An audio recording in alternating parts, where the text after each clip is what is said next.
नमस्कार, सरहद के वीर कार्यक्रम में आपका स्वागत है। मैं हूं श्वेता रंजन। इस कार्यक्रम का मकसद है देश के रणबांकुओं को सलाम करना, फौजियों के जीवन, संघर्ष और वीरता से आपको रूबरू करवाना। आज इसी कड़ी में कार्यक्रम में मेरे साथ होंगे वरिष्ठ पत्रकार राहुल देव जी। राहुल जी, आपका स्वागत करना चाहूंगी कार्यक्रम में। नमस्कार और बहुत बहुत धन्यवाद श्वेता।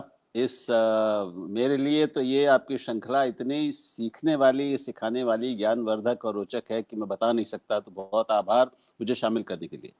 जी, और मैं बता दूं दर्शकों को कि आज हमारे साथ इस कार्यक्रम में होंगे एक बहुत ही खूबसूरत कपल, पति पत्नी है। भारतीय वायुसेना में कार्यरत रहे ग्रुप कैप्टन एमजे विनोद और उनकी जीवन संगनी स्क्वाड्रन लीडर वर्षा कुकरेती। आप दोनों का बहुत बहुत स्वागत करना चाहेंगे हम। थैंक यू, धन्यवाद। स्वागत कैप्टन विनोद और वर्षा जी। कार्यक्रम को हम आगे बढ़ाएंगे, लेकिन उससे पहले आइए आपको बताएं कि भारत के वायुसेना का करगिल के युद्ध में कितना बड़ा योगदान रहा है। हम और आप ऑपरेशन विजय के बारे में तो हम भी जानते हैं, पर क्या आपको पता है कि भारतीय वायुसेना के ऑपरेशन सफेद सागर के बारे में उनकी भूमिका क्या रही इस युद्ध में? आइए पहले से जान लेते हैं।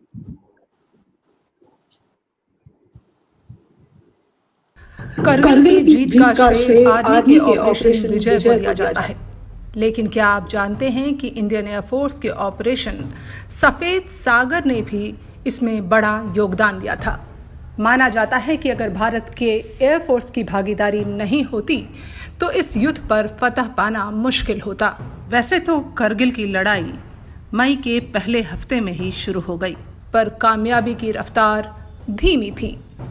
ऊंचाई पर बैठे दुश्मन को मिटा पाना मुश्किल था।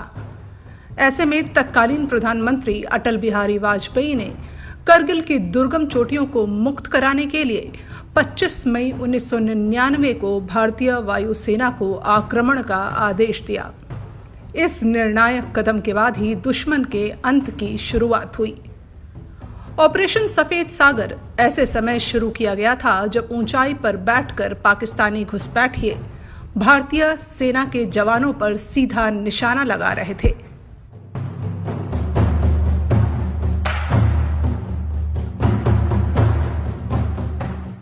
एयरफोर्स की दखल के साथ युद्ध की रंगत बदली।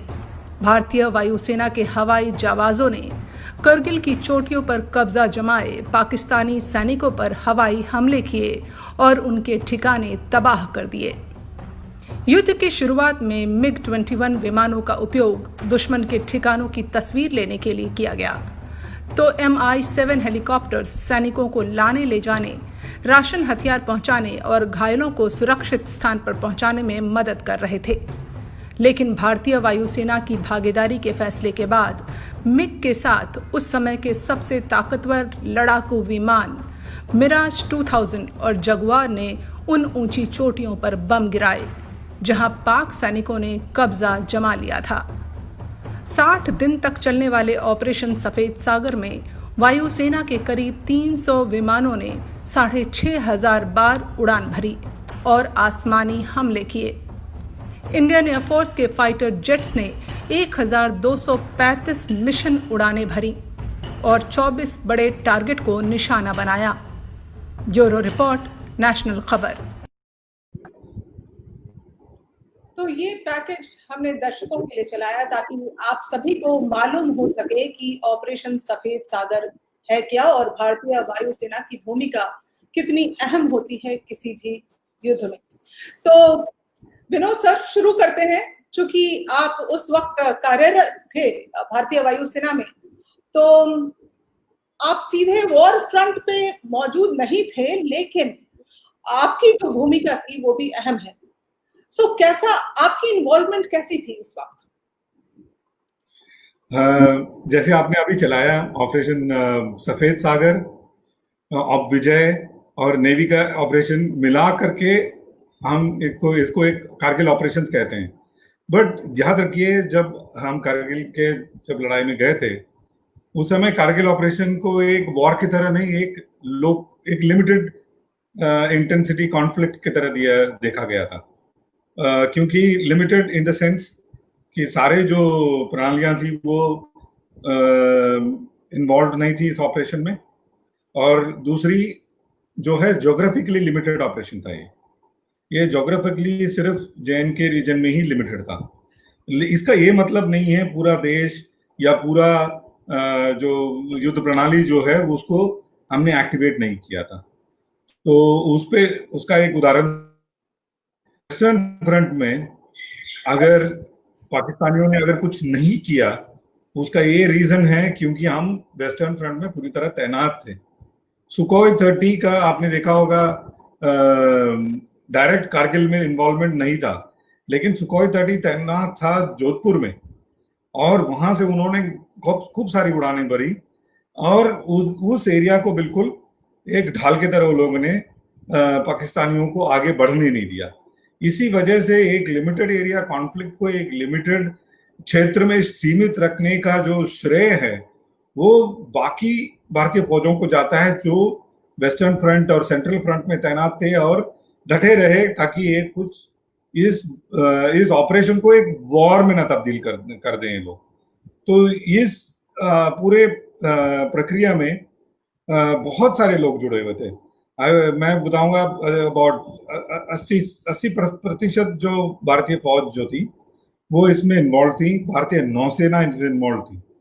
आपको शायद जानकारी हो ना हो, देशवासियों को तो जानकारी थोड़ा कम हो सकता है। भारतीय नौसेना पूरी तरह से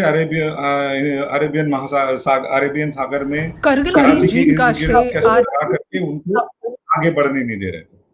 तो ये जो चीजें जो the unseen part of Kargil या अनसंग पार्ट ऑफ कारगिल, लोगों को बताना और लोगों को आगे उजागर करना बहुत जरूरी है।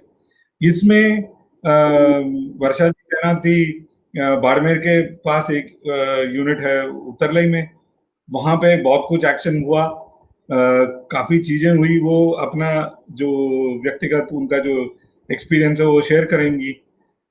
बट हम थे उस समय मिराज 2007 स्क्वाड्रन जो डायरेक्टली वॉर में इन्वॉल्व था। वो भी 2 हिस्सों में बटा हुआ था। एक हिस्सा जो है अटैक के लिए काम कर रहा था, एक हिस्सा जो है उन अटैकर्स को डिफेंड करने में काम कर रहा था। तो 2 हिस्सों में जो दूसरा हिस्सा था वो था जोधपुर में और दूसरा हिस्सा था आदमपुर में भी था। तो ये दोनों जगह से ये लोग ऑपरेट कर रहे थे। तो ये लोग भी एक कवच, एक ढाल की तरह ये बाकी अटैकर्स को अपना काम करने में और या अपना ड्यूटी निभाने में जो हेल्प दे रहे थे, वो उतना ही महत्वपूर्ण है जितना वो फाइनल अटैक जो हुआ था। इसको मैं एक उदाहरण के तौर पे अगर आपको बताऊं, आप एक खंजर को ले लीजिए। खंजर का जो काटने वाला पोर्शन है वो है उसका जो एज, जो धार, बट वो उतना ही महत्वपूर्ण है जितना उसका जो हैंडल और उसका जो वजन, सारा कुछ उतना ही महत्वपूर्ण है। तो तभी तो आप खंजर चलाते हैं, तो उसका पूरा खंजर का फोर्स जो है वो शार्प एज काम, उसका फाइनल काम करता है, लेकिन पूरा खंजर का फोर्स उस खंजर के थ्रू जाता है। 90% खंजर का जो मेटल है वो शार्प एज में नहीं है, 90% खंजर का मेटल जो है उसके बीच के हिस्से में है। तो इस तरह से इसको देखना चाहिए। तो कारगिल भी एक ऐसा ही एक युद्ध था जिसमें हमने जो हमको पॉलिटिकल मास्टर्स ने जो बताया था, उस समय अटल जी ने बताया था कि हमको लाइन पार नहीं करना है, हमको इस वॉर को इसी क्षेत्र में सीमित रखना है, इसको एक ऑपरेशन के तौर पे रखना है, इसको एक वॉर के तौर में तब्दील नहीं होने देना है। It is very difficult. आप इस बात को बहुत गहराई से समझना जरूरी है। पूरी तरह लड़ाई करना, आर पार की लड़ाई करना आसान है, एक हाथ पीछे बांध करके लड़ाई करना थोड़ा मुश्किल है। तो ये जो मोटी बात थी, उस मोटी बात में एक हिस्सा हमारा भी था। मिराज 2000 के जो बाकी जो काम करते थे एक्सेप्ट द फायरिंग पोर्शन, एक हिस्सा इनका भी था, एक हिस्सा नौसेना का भी था। इस तरह के काफी लोगों ने अपना किरदार निभाया, तभी जाके कारगिल ऑपरेशन इतना सक्सेसफुल रहा।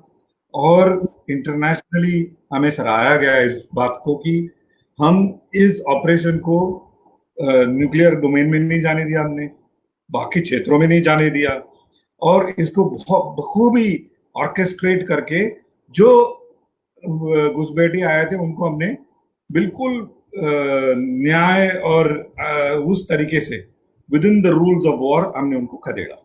Right. Rahul sir, you would like to ask something? जी, क्या श्वेता? जी, अभी बता रहे थे विनोद सर, आपसे बीच में संपर्क जो है वो टूट गया था। हाँ, वाईफाई यहाँ चला गया था, माफी चाहता हूँ। एक जैसे खंजर होता है, उसका सिर्फ आगे पॉइंटेड जो एरिया है सिर्फ उसको मत देखिए, पीछे आपको जो वार करने वाला एरिया है उसकी क्या अहमियत है। तो बेसिकली उस पर विनोद सर बात कर रहे थे, और कैसे विद इन द रूल्स जो है भारतीय नौसेना हो, थल हो, वायु हो, तीनों विंग्स ने मिलकर किस तरह से इसको किसी भी वॉर में उनकी अहमियत होती है। ये बिल्कुल, ये उच्चतम स्तर पे तय होता है कि जिस तरह की लड़ाई है, उस किस तरह का वो इलाका है, वहाँ की चुनौतियाँ क्या हैं, और हर लड़ाई की, हर मोर्चे की अलग तरह की चुनौतियाँ होती हैं, भौगोलिक चुनौतियाँ, लॉजिस्टिक चुनौतियाँ, और उनके आधार पर तय होता है कि किस अंग को किस हद तक किस रूप में प्रयोग करना है। और अभी जैसा कैप्टन विनोद बता रहे थे कि एक बहुत ही खास चुनौती सामने थी, जिसकी क्योंकि एक बड़ी विशिष्ट सीमाएं थी वायुसेना के सामने उस समय, और मैंने ऐसा पढ़ा है कि इस तरह की चुनौतियां इससे पहले कहीं भी किसी वायुसेना के सामने दरअसल दुनिया में शायद नहीं आई थी। भारतीय वायुसेना के सामने तो बिल्कुल नहीं आई थी। यानी बहुत सीमित, उनको करीब 12-13 किलोमीटर का इलाके में काम करना था, वो सीमा को पार नहीं जा सकते थे। वायुसेना आमतौर पे मैदानों में ज़्यादा प्रभावी होती है, वहाँ पर जो टारगेट्स होते हैं उनको वो निशाना बना पाती है, लेकिन 17-18 फुट की ऊंचाई पर दुर्गम पहाड़ों पर स्थित ठिकानों को पहचानना, उनमें दुश्मन कहाँ है, कितना है, कैसे बैठा है, इसको देखना, और फिर प्रिसीजन के साथ वहाँ बम गिराना, जो आप लोगों ने शायद आप उनको डम बॉम्ब्स कहते हैं, जो शुरू में जिनका इस्तेमाल किया गया। तो ये ऐसी चुनौतियां थी जो भारतीय वायुसेना और जो लोग भी उसमें शामिल थे उनके लिए भी एक नया अनुभव था। तो उसके आधार पे तैयार तो हमारी नौसेना भी थी, और लेकिन उसके इस्तेमाल की नौबत नहीं आई। लेकिन वायुसेना के इस्तेमाल से एक बहुत लंबी खींच सकती थी जो लड़ाई, वो बहुत जल्दी सिमट गई, और उसके बाकी तो जानकारियां आपने दी हैं। लेकिन जो बहुत बड़ा काम जो मेरी जानकारी हुआ कि दुश्मन को कुछ जगहों पर घेरने में सबसे बड़ी, और उसकी सप्लाई लाइंस को बाधित करने में, तोड़ने में, और उनको एक तरह से डिमोरलाइज करने में, उनके सिपाहियों और अधिकारियों का मनोबल तोड़ने में, निराश करने में बहुत बड़ी भूमिका रही। और ये युद्ध के समय सिपाहियों का और अधिकारियों का मनोबल, उनकी ताकत, उनकी भीतरी हिम्मत, मैं समझता हूं कि शायद सबसे बड़ा हथियार होता है। वैसे बाकी हमारे मेहमान बताएंगे। जी विनोद सर, मैं चाहूंगी कि आप इसमें वो पॉइंट जोड़े जो एक बार मैं और आप डिस्कस भी कर रहे थे कि कम्युनिकेशन जो है वो कैसे उसको आपको बैरिकेड करना होता है, और जैमिंग कैसे एनिमी की करनी होती है उसमें, उसको थोड़ा अगर आप एक्सप्लेन करें। बहुत अच्छा सवाल है श्वेता जी। और जो हिस्सा जिसमें चकाचौंध है उसके बारे में सारी दुनिया जानती है, बट चकाचौंध जिसमें नहीं है और उतना ही महत्वपूर्ण हिस्सा जो है वो दुनिया कम जानती है। तो अभी 20-21 साल गुजर चुका है, और ये सारे जो चीजें जो इस वॉर को ऑर्केस्ट्रेट करने में काम आया, वो हमें देशवासियों के सामने रखना चाहिए। अभी मैं देख रहा था एक अपने श्रोता जो हैं, एक ऋषि उपाध्याय जी जो हैं, वो बिल्कुल ही भावुक होकर के जय हिंद वगैरह कह रहे हैं, और वो बैठ के ये देख रहे हैं कि ये नया क्या बताएंगे। तो नया मैं 2 चीजें बताना चाहूंगा। ये हम सब जानते हैं जो फाइनल अटैक एलिमेंट था, जिसने जाके अटैक किया, टाइगर हिल कैप्चर किया, 4341 कैप्चर किया, मुंतरवाला में अटैक किया, ये सब जानते हैं। बट वो लोग वहां तक पहुंचे कैसे? कुछ लोग वहां तक पहुंचने में सक्षम नहीं थे, बहुत जाने गई। उसके बाद तो शुरू के दिनों में आप देखेंगे इनको खदेड़ने में थल सेना का इस्तेमाल किया गया, वायुसेना का इस्तेमाल नहीं किया गया। जाने जा रही थी, वो लाशें आ रही थी हमारे श्रीनगर एयरबेस में और उधमपुर एयरबेस में।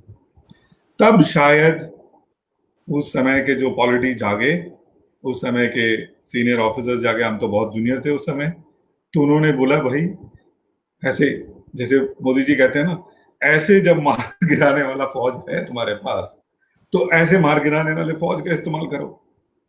और जिस किसी ने भी ये कॉल लिया उस समय, मैं उनको सलाम करता हूं।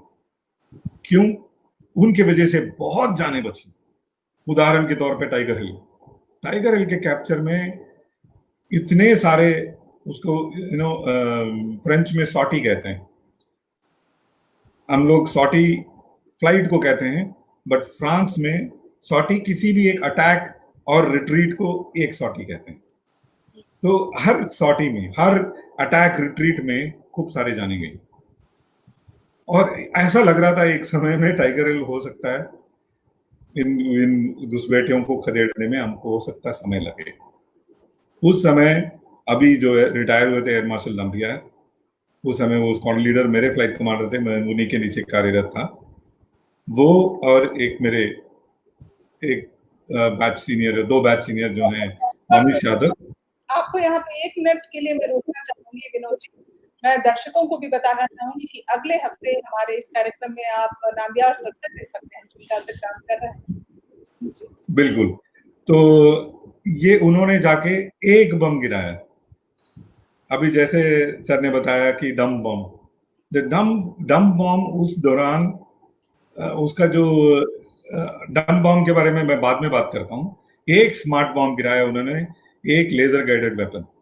वो लेजर गाइडेड बॉम्ब भी जो मिराज 2000 में इंटीग्रेट कर उसी दौरान किया गया, कारगिल के दौरान। उस इंटीग्रेशन में भी नम्बियार सर का बहुत बड़ा हाथ था, जो अपने मुंह जुबानी आपको सुनाएंगे तो उनके जो I will not steel thunder जैसे कहते हैं अंग्रेजी में, तो उसकी वजह से देखिए, एक बॉम्ब 1000 पाउंडर बॉम्ब गया वहां पे और मामला साफ। उसके बाद जाने नहीं गई। जैसे सर ने बताया अभी, सप्लाई लाइन जो है ना, वो बहुत ही महत्वपूर्ण है। वो अपने क्या बोलते हैं, एक आर्टरी या वेन की तरह है, खून की नली की तरह है। वो खून की नली यहाँ तक पहुंचेगा तभी हम सोच पाएंगे, बट वो खून की नली को हम यहाँ ही बंद कर दिया जाए तो हम अपने इससे सोच नहीं पाएंगे, अपने इससे किसी को मुक्का नहीं मार पाएंगे। वो मुंतडालो was a very important target. मुंतडालो को निस्तनाबूद करना MiG-27 और मिराज 2000 ने काम किया। उसमें बहुत टन वेपन गिरे। उसके मुश्किल से 10 या 12 दिन में कारगिल खत्म हो गया। क्यों? ये लोग भूखे मर रहे थे। तब तक जो वेपन आ रहा था, लास्ट बुलेट किसी पोस्ट में पाकिस्तानियों ने अपना लास्ट बुलेट भी खर्च कर चुके थे। क्यों? क्योंकि उनका जो खून की नली जो है बंद हो चुकी थी। और उस कार्य करने में, वहां तक लोगों को पहुंचाने में, जो आप सवाल पूछ रहे थे इलेक्ट्रॉनिक वॉरफेयर और इनका क्या रोल रहा है, तो ये जब अटैक जाता है उसके इर्द गिर्द ढाल की तरह लोग होते हैं। कुछ लोग इलेक्ट्रॉनिक वॉरफेयर से दुश्मन को कंफ्यूज करते हैं, उनको जैम करते हैं। कुछ लोग जो है एकदम पास में सटे रहते हैं उनके साथ, they are called tied escorts. वो किसी को भी भेद करके सबसे पास में आते हैं तो वो they break off and engage the enemy. उसके बाद में होते हैं और एस्कॉर्ट्स, फ्री एस्कॉर्ट्स, जो दुश्मन को बुला के उनके साथ लड़ाई करके, एंगेज करके दुश्मन को दूर रखते हैं, ताकि जो फाइनल जो अटैक पॉइंट है, जो अटैकर्स हैं, वो जाके अपना बम गिरा सकें। बिल्कुल जैसे आपने बताया, खंजर का जो धार वाला पोर्शन है, काटता वो है, लेकिन उसको चलाता और उसको घुसाता जो है वो उसका जो बीच का जो लोहा है उसी तरीके से, पीछे का सपोर्ट। एंड पीछे का सपोर्ट है। जी तो मैम, इस तरह से इलेक्ट्रॉनिक वॉरफेयर काम करता है। जी वर्षा मैम आप कुछ कह रहे थे? पहली बात, जो भी एक देश को किसी भी कार्य में कोई विजय मिलती है तो उसमें पूरे देश का ही हाथ होता है। हम कहते हैं कि अभी नेवी को मौका नहीं मिला, उनको मिलता तो वो भी करते। इवन अगर जब भी कोई ऐसी चीज आती है जिसमें हमारे को पूरे देश की जरूरत होती है तो सारे न्योछावर होने को तैयार रहते हैं, और हमारे देश में ये हमेशा हुआ है। लेडीज ने अपने गहने दे दिए, स्वेटर बुने, ये कहानी हमने सुनी थी। और क्योंकि हम दोनों 71 की पैदाइश हैं तो उसके बाद तो कोई लड़ाई हुई नहीं थी। तो जब ये कारगिल में मैंने एयरफोर्स जब ज्वाइन करी और मेरी फर्स्ट पोस्टिंग थी उत्तर लई, और मैं बहुत खुश हुई कि चलो कुछ तो हम कर रहे हैं जिसका हम हर महीने मेहनताना ले रहे हैं। तो मेरा क्योंकि मैं लॉजिस्टिक्स ऑफिसर थी तो मेरा इतना ही काम था कि जितनी भी स्क्वाड्रन्स आ रही हैं उनके लिए जहाँ पे उनके जहाज रहेंगे वहां पे उनके ड्रॉप टैंक्स रहेंगे, वो सारी चीजें कंप्लीट होनी चाहिए। जैसे अगर मिराज आ रहा है तो उसके लिए एक स्पेसिफिक लिक्विड ऑक्सीजन चाहिए होते हैं, तो वो हमारे स्टेशन में अवेलेबल नहीं थी, तो उसको मंगवाना और उसके पर्टिकुलर टाइप, अगर उनको लैंडिंग के लिए टाइम पे क्या क्या आइटम्स चाहिए, वो सारी चीजों की प्रोविजनिंग हम लोग कर रहे थे। साथ में ऑक्यूपेशनल क्लोथिंग भी होती है कि ये लोग क्या पहन के आगे जाते हैं, तो वो सब भी हम ही प्रोविजन कराते हैं। तो जितना जैसे अगर ये सब ऊपर उड़ान भर रहे थे तो हम लोग पूरा नीचे से सपोर्ट था। मान लीजिए ये हमारा हाथ है और इसके ऊपर से ये लोग उड़ान भरते हैं, तो ऐसा ही है। एयरफोर्स भी एकजुट होके काम करी, और उस वक्त तो सारा स्टेशन जो हमारे साथ में लेडीज होते हैं या फैमिलीज होते हैं, वो लोग तो हम लोग तो काम कर सकते हैं, वो लोग तो हमको केवल मतलब उनका ये था कि ये लोग थके आ रहे तो हम इनके लिए क्या कर दें, इतना तत्पर था पूरा स्टेशन। सो मेरे को जो पूरे युद्ध के दौरान या जो भी कारगिल का छोटा सा युद्ध था उसमें जो एकता दिखी ना, वो मैं कभी नहीं भूलती हूँ। So that is my take on this. जी राहुल जी, लिक्विड ऑक्सीजन से एक बात याद आया मुझे। जी जी। तो उसके बाद मैं इनको खूब चिढ़ाता था। मेरा नाम जो कि ऑगस्टीन है, सेंट ऑगस्टीन थी रॉबर्ट, इसको लिक्विड ऑक्सीजन में डालो। ऑक्सीजन से मरने की नहीं, ऑक्सीजन से मरने नहीं देगा, लिक्विड से जीने नहीं देगा। उस टाइम पे ये वाले जोक्स बहुत प्रिविलेंट थे। और जब भी कोई स्ट्रेस होता है तो उस दौरान छोटे छोटे हंसी, मतलब इतना स्ट्रेसफुल एक्टिविटी है, फिर भी जब 1 सेकंड का भी टाइम मिलता है तो माहौल को लाइटन अप करते हैं लोग। तो हम लोगों के फौज में भी काफी मुश्किल काम भी हंसते हंसाते करते हैं। राहुल जी, स्ट्रेस ना जाए। वर्षा जी, आपसे एक बात सवाल पूछने का मन कर रहा है। आजकल बहुत चर्चा में है वो, अभी एक फिल्म आई है गुंजन सक्सेना पर, उसकी खूब चर्चा हो रही है, आपने भी देखी उसको, और वो कई स्तरों पर बहुत छूती है, बहुत प्रेरित करती है। लेकिन ऐसी बातें आई हैं जो वायुसेना के ही पुराने पूर्व अधिकारियों ने कहीं लिखा है, कई जगह चर्चा हुई है कि वो एक पूरी सही तस्वीर पेश नहीं करती वायुसेना में स्त्रियों की स्थिति पर। और एक बुनियादी सवाल कि क्या गुंजन सक्सेना वायुसेना की पहली फाइटर पायलट थी? क्या वो अकेली फाइटर पायलट थी या पायलट थी जिसने कारगिल में हिस्सा लिया? क्या इस सच्चाई क्या है और आपको इस पर क्या महसूस होता है?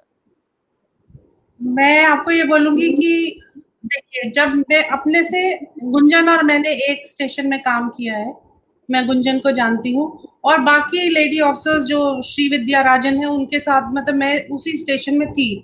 खैर वो चीज अलग।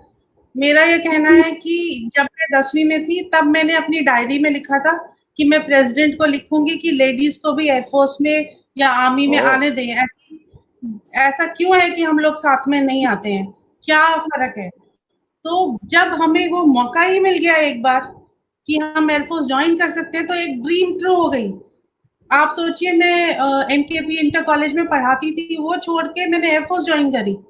अच्छा। और इतना सब कुछ छोड़ दिया, इतना अच्छा घर परिवार सब छोड़ छाड़ के, एक ड्रीम है उसको ट्रू हो गया मेरा ड्रीम। तो अगर मेरा सपना सच हो गया तो छोटे मोटी चीजें जो हम सबके साथ हुई हैं उसमें काफी सच है। आप बताइए, आप अपनी बेटी की शादी करते हैं, वो नए घर में जाती है, तो क्या सब कुछ अच्छा होता है?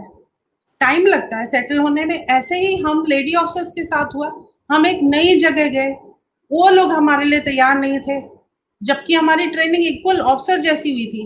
बट ऑफिसर जो होता है उसको आप एक मेल और फीमेल में देखने लगते हैं, वो बिल्कुल नॉर्मल अंदाज है। जी। आप कोई छोटी सी लड़की आ रही है तो वो आपको ऑर्डर दे रही है, तो 2 मिनट के लिए तो आप भी डर जाओगे कि ये क्या हो रहा है, ये लड़की मेरे को क्यों बोल रही है। लेकिन अब जब 20-25 साल गुजर गए, ऐसा कुछ नहीं है, क्योंकि सारे ऑफिसर्स लेडी ऑफिसर्स के साथ ही ट्रेन हुए और वो कंफर्टेबल हो गए। और ये बिल्कुल सच है कि उस वक्त टॉयलेट नहीं था तो नहीं था तो नहीं था, हम अपने रूम में जाके चले जाते थे। बट यस, किसी को सोचना चाहिए था।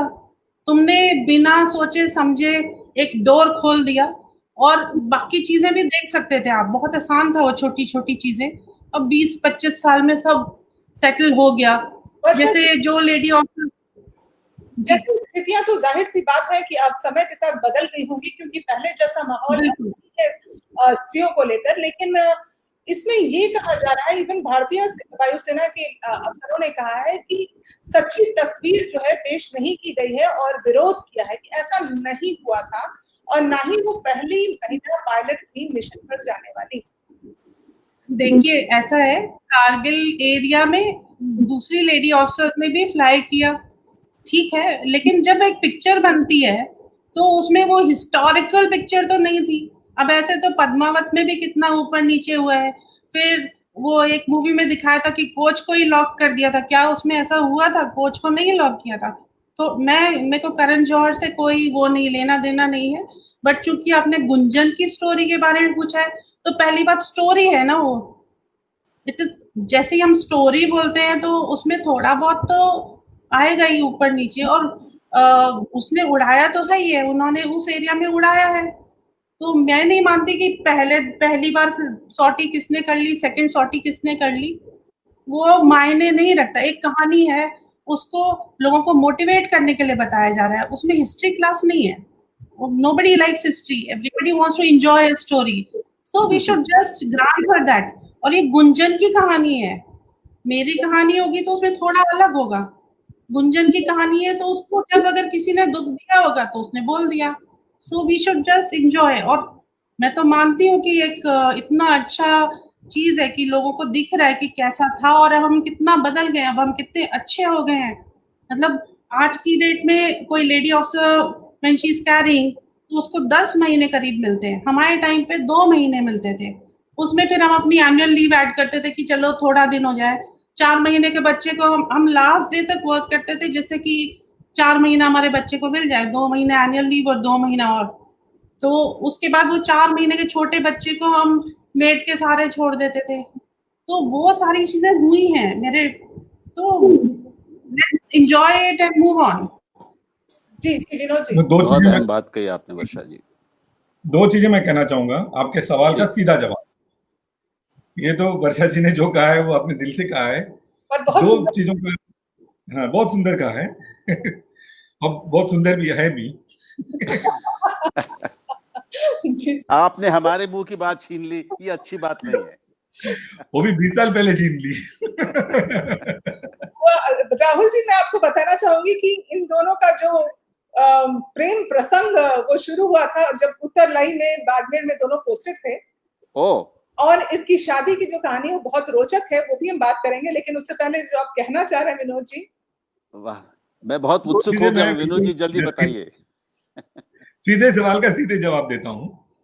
पहला, उस एरिया में पहला सॉटी किसने किया था, इसके बारे में अगर ट्विटर को फॉलो करते हैं आप लोग तो ट्विटर में किसी फ्लाइट कमांडर का लॉगबुक किसी ने डाल दिया है, उसमें बिल्कुल साफ हो गया है। गुंजन जी से पहले श्रीविद्या जी गई थी 2 या 4 दिन पहले, जुलाई 5 को शायद वो गई थी, जुलाई 8 को ये गई थी या जुलाई 10 को ये गई थी। फर्क सिर्फ 2-4 दिन का है, बट वो 2-4 दिन भी मायने रखते हैं, जी क्योंकि सबसे पहले नील आर्मस्ट्रांग ने पैर रखा था चांद पे, ना कि एडविन ऑल्ड्रिन ने। नहीं तो इसमें अगर पूछा जाए, श्रीविद्या राजन ने इस पर कहा भी है कि Gunjan was not the first one, she was the one who took the first flight. Absolutely, but ये जो है, ये 20 साल बाद ये बात उठा है। 20 साल तक कारगिल गर्ल किताब छपी, कारगिल में कौन पहले गया था, ये सवाल का जवाब जो है प्रमोशन एग्जाम में भारतीय वायुसेना के जो एग्जामिनर्स द्वारा एग्जामिनीज को पूछा जाता था, उसमें उस सवाल का सही जवाब था गुंजन सक्सेना। उस समय में भी कुछ लोग जो श्रीविद्या जी अभी जो कह रही हैं, वो उस समय में भी कह सकती थी। अच्छा। किताब आया तभी भी कह सकती थी। उस समय हो सकता है इंडियन एयरफोर्स से, हो सकता है इंडियन एयरफोर्स से गलती हुई हो, वो गलती सुधारा जा सकता था, बट 20 साल बाद 2-4 दिन के फर्क में ये मायने रखता है कि नहीं, ये अपने आप में एक बहुत बड़ा सवाल है। बट किसी ने इस बात को बिल्कुल रेस्ट में डाल दिया है कि ये गुंजन सक्सेना जी नहीं, श्रीविद्या जी सबसे पहले। राहुल जी, इस ये जो है निष्कर्ष ये निकाला गया कि Gunjan Saksena was the first one, वो शायद इसलिए निकाला गया क्योंकि Gunjan Saksena continued to fly whereas Sreevidya was medically not able to fly, तो उनको अपनी फ्लाइंग छोड़नी पड़ी थी। इसलिए हो सकता है कि गुंजन सक्सेना का नाम वो जीवंत हो गया। बिल्कुल बिल्कुल बिल्कुल बिल्कुल।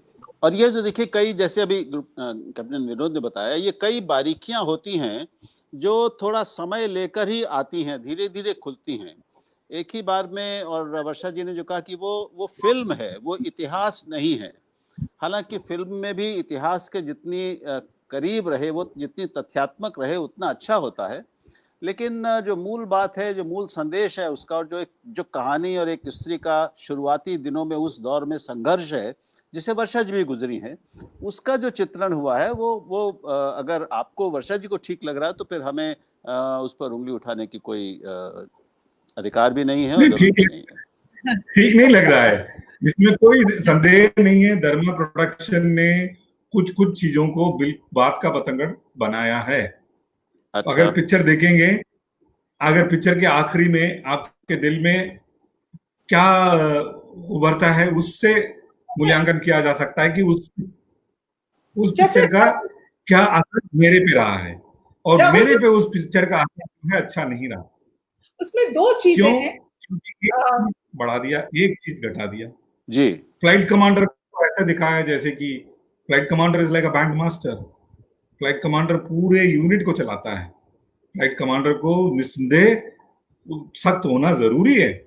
अगर उस सख्त व्यवहार को आप किस तरह से देखते हैं?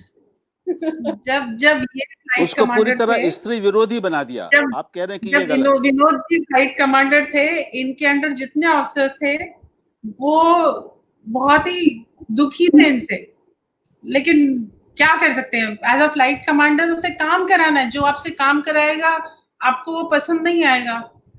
उसमें देखिए, उसी तरह से जब मैं सीईओ था, मैं बहुत रॉयल था। मैं कभी फ्लाइट कमांडर के, मेरे जो फ्लाइट कमांडर 2 थे, उनके काम में दखलंदाजी मैंने एज कमांडिंग ऑफिसर किया ही नहीं। जैसे पिताजी और दादाजी का फर्क होता है, वैसे ही फ्लाइट कमांडर और सीईओ का फर्क होता है। दादाजी के पास जाके आप खुश रह सकते हैं। अरे बहुत आपने अच्छा उदाहरण दिया, वाह। योर एग्जांपल सर बहुत सुंदर है। सो एनीवेज, इसमें दो चीजें हैं जो राहुल जी, मैं ये प्लेटफॉर्म तो उसके लिए नहीं था, बट फिर भी मैं मेंशन करती हूँ क्योंकि गुंजन सक्सेना मूवी की बात हो रही है।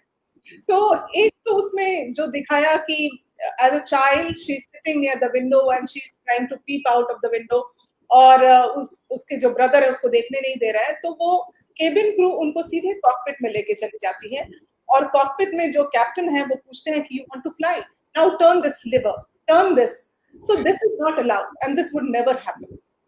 सो इट्स अ रॉन्ग पिक्चराइजेशन। लेकिन उनका बचपन कब हुआ होगा? वो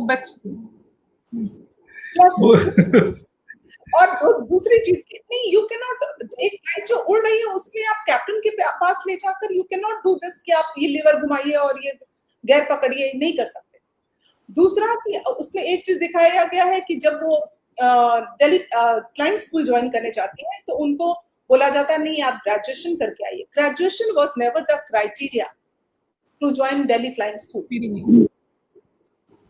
तो श्वेता जी, आप खुद ही एक कैप्टन के साथ जिंदगी बिता रही हैं, कैप्टन आशुतोष के साथ, तो आपको इस बारे में सब ज्यादा जानकारी है। तो मैं या कोई भी ये आपसे सवाल कर ही नहीं सकता है। ये जो बारीकियां जो आपने पकड़ी हैं, हो सकता है ये किसी ने आज तक इस बारीकियों के बारे में मैं ये सब नहीं जानता, लेकिन वो जो पूरा दिखाया है कि एक साल फिर अगले साल वापस भेज दिया गया, वो देखते हुए भी लगता है कि ये कुछ ज्यादा हो रहा है। ऐसा नहीं हो सकता। तो ये कुछ ज्यादा चीजों को कुछ ओवर ड्रामेटाइज किया गया है, ज्यादा नाटकीय बनाया गया है। और इस तरह के खिलवाड़ ऐसे मैं समझता हूँ कि संवेदनशील विषयों में ना लिए जाए तो बेहतर है, क्योंकि उसमें अपने आप में इतना मसाला था, इतना रोमांच था उस कहानी में कि ये ना किया जाता तो भी अच्छा होता। तो भी अच्छा होता, बिल्कुल जी, बिल्कुल। लेकिन अब वो कहानी अभी जो श्वेता बता रही थी कि वो भी काफी उतनी ही मजेदार और रोचक है। तो कृपया बताइए कि आपने वायुसेना का इस्तेमाल अपने प्रेम और विवाह दोनों में कैसे किया? वायुसेना का इस्तेमाल जी। एक जगह पोस्टिंग दिया, वहां भी हमारी ज्यादा बातचीत हुई नहीं। हमारा फिर इनकी पोस्टिंग नहीं हो गई, फिर हम लोग चिट्ठी लिखते थे। तो कह सकते हैं कि जो हम हमेशा ही कहते हैं, लिखते लिखते लव हो जाए। अरे वाह। वही मैं अभी आपको समय का रूपरेखा बता देता हूँ। मैं इनकी पोस्टिंग आई थी दिसंबर 97 में, और फरवरी 98 में मैं चला गया 2 महीना। ये 2 महीने में मैं इनसे मुश्किल से मिला हूँगा 2 बार, वो भी लोगों के बीच। कभी हमारी सीधी बात शायद हुई नहीं।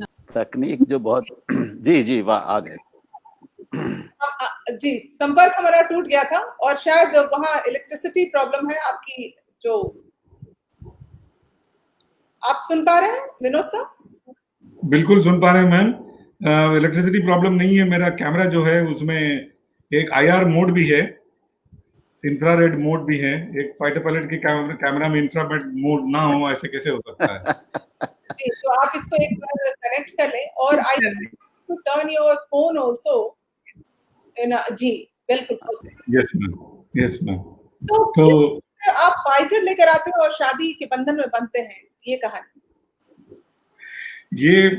ये कहानी में बहुत सारे किरदार हैं जो बाद में जाकर के बड़े मशहूर हुए। ये एक किरदार हमारे जो नबियार सर खुद हैं। अच्छा। तो ये जब नचिकेता का इजेक्शन हुआ और अजय आहूजा जी का जो मर्डर हुआ, इन्होंने, मैं तो उसको हमेशा मर्डर ही कहता हूँ। जी। तो उसके आई थिंक चंद दिन ही गुजरे थे, तो मैंने नबियार सर से बोला, सर मरने से पहले मैं शादी करना चाहूंगा।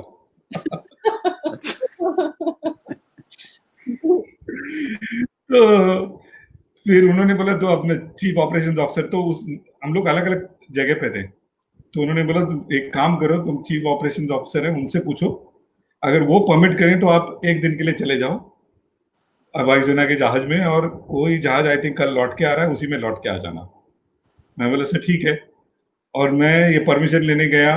उस समय ग्रुप कैप्टन वर्तमान, जो एयर मार्शल वर्तमान बन के रिटायर हुए, जिनके सुपुत्र जो हैं अभिनंदन है, जिन्होंने ये F-16 को मार गिराया। तो उनके पिताजी से मैंने जाके कहा कि सर मैं एक बैचलर नहीं बनना चाह रहा हूँ। तो अभी बोलते हुए हंसी आती है। तो उन्होंने बोला अच्छा ठीक है जा। तो मैं गया, हम रात को इनके लिए सूट हमने सिलवाया, फिर उसकी चरक लगवाते हैं। Everything we did in 4-5 hours only and very fast. 4 से 5 घंटे में हमने। फिर मैं पंडित जी को पकड़ा, पंडित जी को बोले, पंडित जी हमारा जरा श्री गणेश कर दीजिए। मैं बोला श्री गणेश नहीं, जय हनुमान का गुरु सागर करते हैं तुम्हारा, तुम आओ यहाँ, यही मंदिर है, यही शादी करो। तो शादी करे और हम लौट गए। बट कहाँ पे हुई थी मोस्ट शादी? इम्पोर्टेंट ये हुई थी बाड़मेर के मंदिर में। अच्छा। बाड़मेर का हनुमान मंदिर है, बहुत फेमस बहुत है ही प्राचीन मंदिर है। और बहुत ही कम लोगों को हनुमान जी सीधे डायरेक्टली आशीर्वाद देते हैं। हाँ, बट वो हनुमान मंदिर पे शादी नहीं हो सकती है, तो पंडित जी ने यही बोला कि नहीं हो सकती है शादी।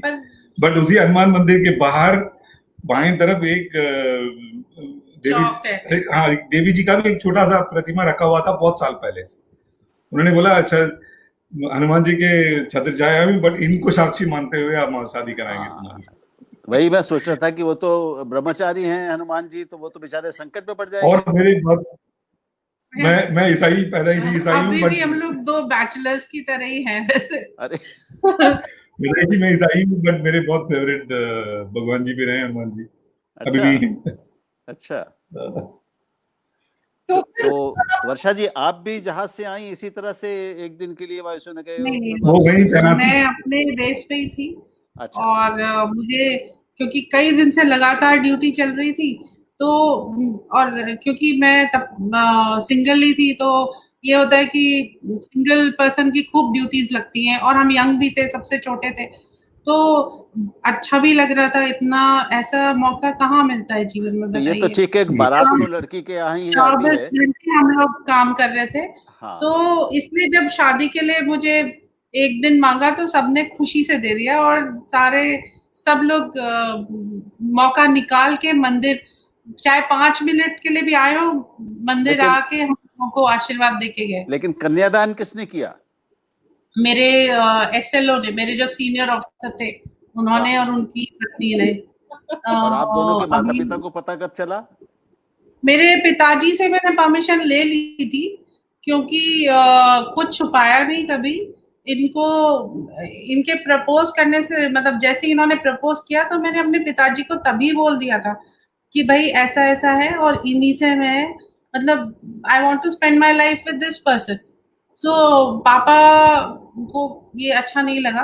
बट मेरे तरफ से ऐसा कोई इशू था नहीं, क्योंकि मैं आधा ईसाई हूँ, आधा एक क्षत्रिय मराठा हूँ।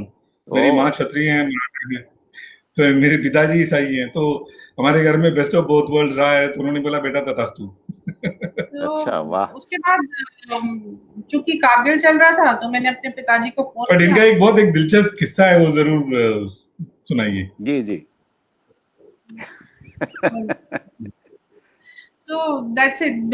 हाँ, तो ये कारगिल के दौरान जब हम लोगों की बहुत ड्यूटीज लगती हैं, तो रात्रि वाली ड्यूटी हमने ले रखी थी अपने ऊपर कि भाई रात का पूरा, सर मैं कोई रहना है यहाँ पे, और 2-3 एयरमैन होते थे साथ में, और हम लोग रात को ड्यूटी देते थे कि भाई कोई समस्या आ गई तो वो भी हम देखेंगे, प्लस अगर किसी स्क्वाड्रन को कुछ भी रिक्वायरमेंट आ गई तो वो सामान पहुंचाना भी हमारा ही काम होता था।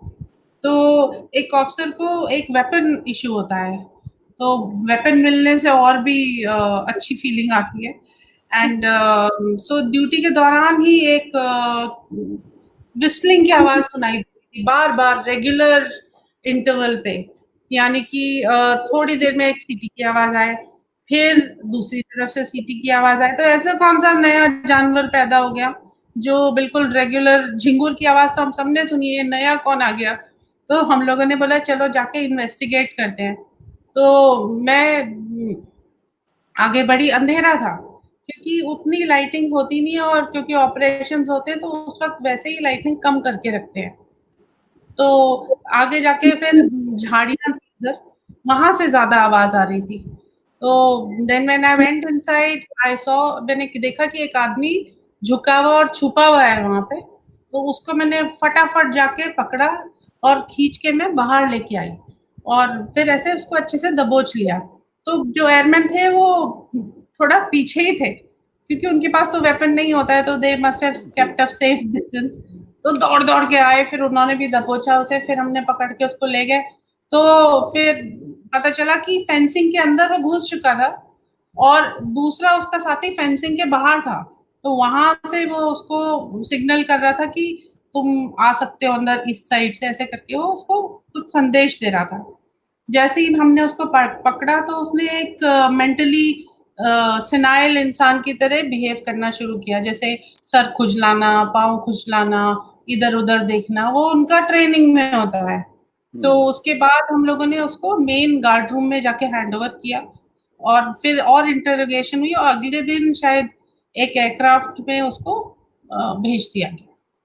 So that was something. उसके बाद पता चला कि ये लोग जो थे इनका काम स्पाइंग प्लस कुछ और काम करने का इनका मकसद और इरादे के साथ लोग आए थे। फिर वो दबोचा नहीं गया होता और उसी से चंद ये तो एक और मतलब हालांकि अब जो कहने की कोई बात नहीं रह गई है, लेकिन आप इतनी युवा थी, महिला थी और आपने उसको दबोचा अकेले, तो ये थोड़ी रोमांचक हम लोगों के लिए तो है ही बात।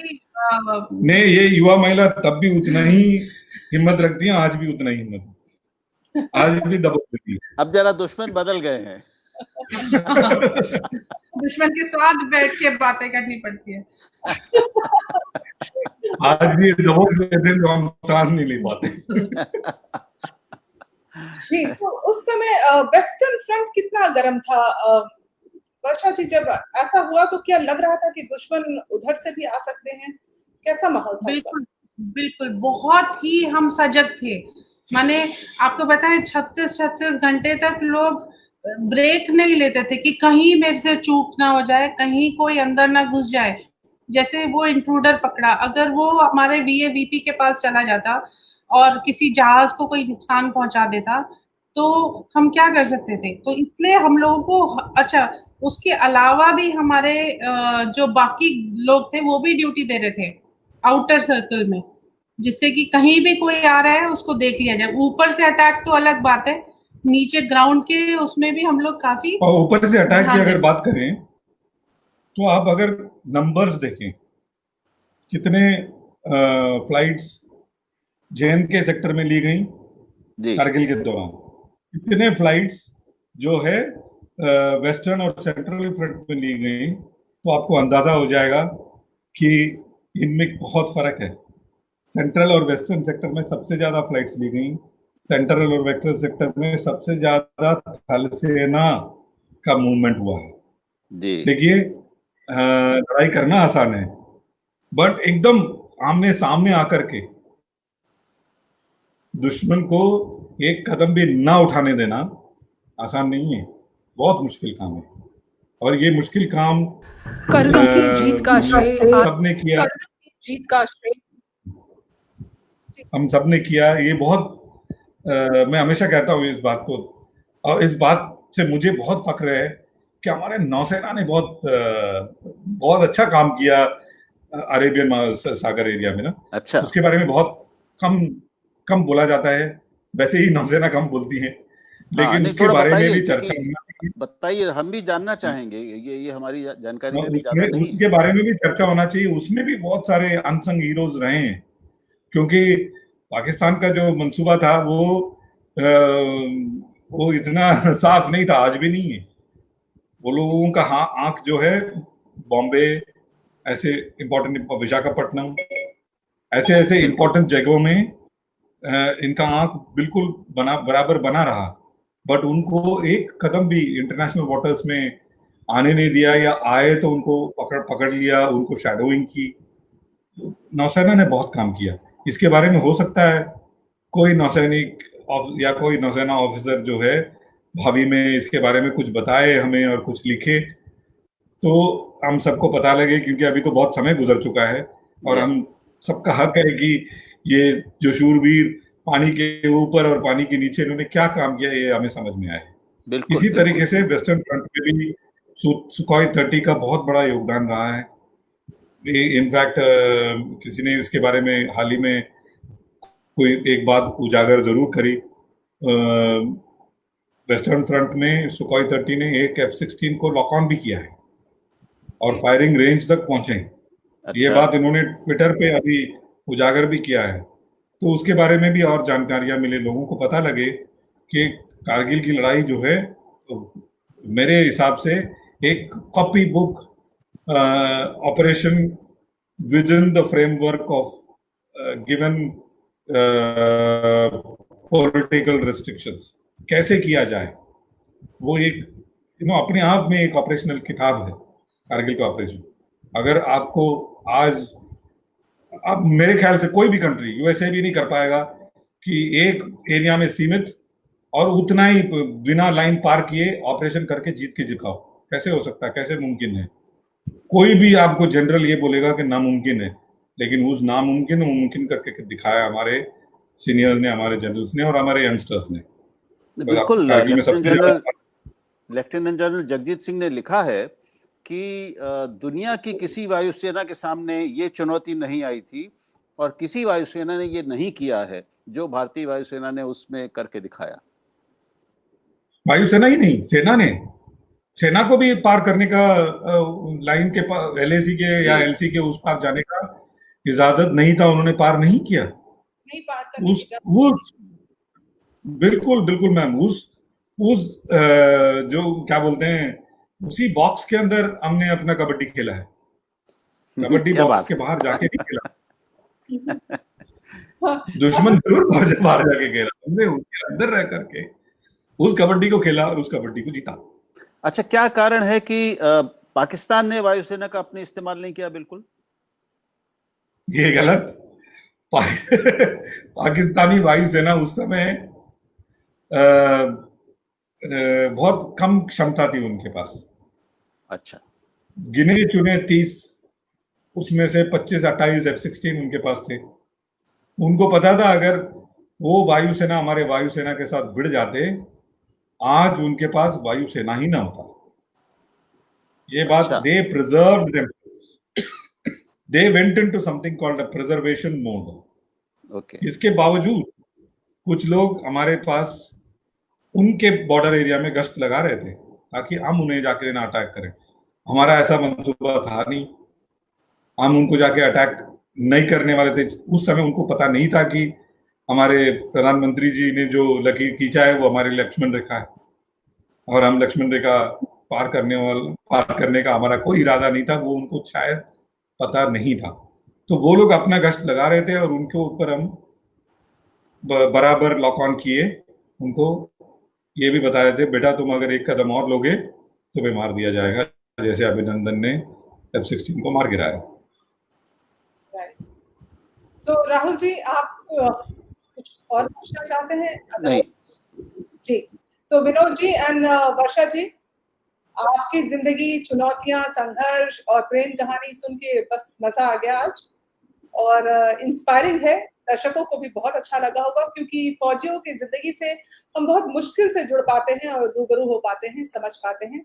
So it was a nice opportunity for me as well as for viewers, I think, to understand you both. Shweta जी, राहुल जी, मैं कहना चाहूंगा शायद ही कोई ऐसा चैनल है या